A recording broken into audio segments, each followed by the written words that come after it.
Hey everybody, it's Brandon at Crorzar here. Wanted to take a minute and show you some features of the Crorzar Cameras app. It's pretty powerful. First thing that you'll notice here is on the home screen, this is the main screen that you'll see after you've opened up and logged in. It actually lists all of the different cameras that you have available. Now there's two different views. In the upper left-hand corner, you can change it to a larger picture view of each of your cameras, and then you can switch it back. You'll also notice at the bottom, there are three different menus. There's the Devices tab, which we're currently on. You can click over to the Manual Events tab.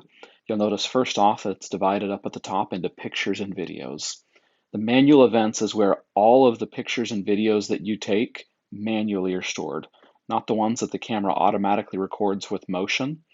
But if you're watching it live and you tell it to go ahead and start recording, or you take a snapshot as you're watching it live, this is where all of that is saved. Now, when you're in the Manual Events tab, you can actually come in here. If you want to share one of these, click in the upper right-hand corner. It'll give you the option to delete a clip, to cancel your operation, to select one, and then finally to share it. Under My Account, you can go log out, close the application if necessary.